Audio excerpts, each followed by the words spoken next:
ईद उल अजहा की आमद थी। असगर मियाँ ने सोचा कि इस बार ईद पर वो पहले से ही जानवर लेकर आएंगे और उसकी खूब खिदमत करेंगे और खूब खातर मदारत भी करेंगे। और जैसे ही वो बकरा मंडी में पहुंचे, उन्हें बकरे की जगह एक बहुत ही खूबसूरत सी गाय नजर आ गई और उनका उस पर दिल आ गया। और जाते ही उन्होंने उस जानवर को खरीदा और उसे घर ले आए और घर लाकर अपने सहन में बांध दिया। चलो अब तुम जरा यहाँ थोड़ी देर आराम करो, मैं अम्मा भी को खुशखबरी सुना कर आता हूँ। तुम मेरे बगैर उदास मत होना, मैं बस अभी आ रहा हूँ। जैसे ही असगर मियाँ ने अम्मा भी को बताया कि वो बकरे की जगह गाय ले आए हैं, तो अम्मा भी पहले थोड़ा सा गुस्सा तो हुई कि भाई इतना बड़ा जानवर सहन में बांधोगे तो उसको संभालोगे कैसे। लेकिन असगर मियाँ ने कहा कि वो पूरी रात जानवर के पास खुद ही सोएंगे और खुद उसकी देखभाल करेंगे। तो अम्मा भी ने कुछ नहीं कहा। अम्मा भी ने कहा कि चलो ठीक है, ऐसा कर लेते हैं। असगर मियाँ को गाय इतनी ज्यादा पसंद थी कि वो उसका हर काम अपने हाथों से कर रहा था और जल्दी से भागकर वो उसके लिए सब्जी घास तोड़ कर ले आए।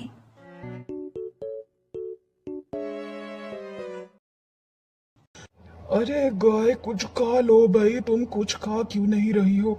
देखो तो सही कितना अच्छा घास तोड़ कर लाया हूँ तुम्हारे लिए। न जाने क्यों नहीं खा रही, लगता है अपने मालिक को याद कर रही है। अरे गाय कुछ खा लो ना, ऐसे कैसे चलेगा? थोड़ा सा तो घास खा लेना चाहिए, पता नहीं क्या मसला है। दिन से रात हो गई लेकिन गाय टस से मस न हुई।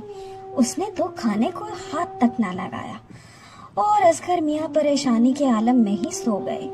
लेकिन सोते में भी वो थोड़े से परेशान थे, तो इसलिए थोड़ा थोड़ा उन्हें समझ में आ रहा था। रात होते ही गाय कहीं गायब हो गई, लेकिन असगर मियाँ को लगा कि शायद वो नींद के आलम में है। अगले दिन सुबह उठे तो चारा वैसे का वैसे ही पड़ा था। अभी तक कुछ नहीं खाया है, क्या करूं? ये तो कुछ खा ही नहीं रही है। लगता है इसके मालिक से बात करनी पड़ेगी मुझे। कुछ तो खा लो गाय, कुछ तो खाओ। अगला दिन हुआ तो भी गाय ने कुछ ना खाया। असगर मियाँ तो बहुत परेशान हुए और इसी परेशानी के आलम में फिर से रात हो गई। जैसे ही रात हुई, गाय फिर से मौका देखकर फरार हो गई। असगर मियाँ आज भी परेशानी के आलम में थे। उन्हें आज फिर से लगा कि गाय कहीं गई है, लेकिन उनको फिर से लगा कि शायद उनका वहम है। पता नहीं क्यों मुझे ऐसे लगता है कि ये गाय रात को कहीं जाती है, या शायद मैं वहम कर रहा हूँ। मेरा वहम ही होगा, खाती नहीं है ना कुछ, शायद इसलिए। तीसरा दिन हो गया था लेकिन गाय ने कुछ नहीं खाया। असगर मियाँ गाय के मालिक को ढूंढने गया, लेकिन वो भी वहां से गायब हो चुका था। असगर मियाँ को कुछ समझ नहीं आ रही थी। वो वैसे ही परेशान था कि गाय कुछ नहीं खा रही और ऊपर से अम्मा उसको डांट डांट कर और भी परेशान कर रही थी। जैसे ही रात हुई, गाय फिर से फरार हो गई। असगर मियाँ को फिर से शक हुआ कि आज भी गाय कहीं गई है, लेकिन वो फिर से सो गए।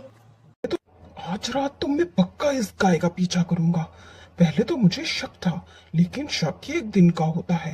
ये गाय पक्का कहीं ना कहीं तो जाती है। मैं देखकर रहूंगा कि ये जाती कहाँ है। इतने दिन खाए पिए बिना भला कैसे रह सकती है? आज इसका पीछा करना ही पड़ेगा।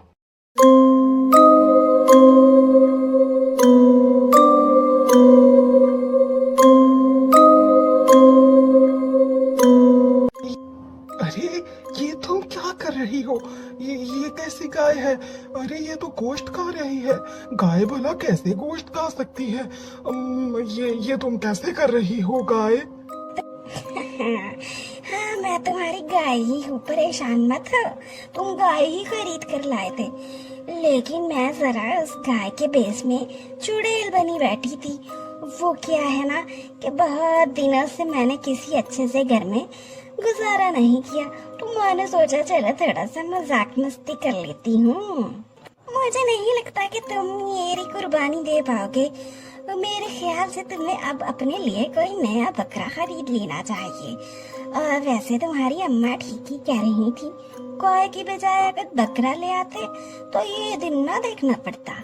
लेकिन अगर बेबी तुम्हारा इरादा है मुझे पका कर खाने का, तो मेरे बारे में तुम अभी जानते नहीं हो। मैं तुम्हारे छोटे छोटे टुकड़े करके तुम्हारा वो हाल करूंगी कि तुम सारी जिंदगी याद रखोगे। तो क्या कहते हो, मुझे खाओगे क्या? अरे नहीं नहीं, मैं जा रहा हूँ, मुझे तुम्हारी कुर्बानी नहीं करनी है। और इस तरह से गाय का रात को भागने का राज जब असगर मियाँ पर खुला तो उन्होंने वहां से भागने में ही अपनी आफियत समझी, और चुड़ैल इस लम्हे को बहुत ही मजे से देख रही थी। अब क्या हो सकता था, कुछ भी नहीं।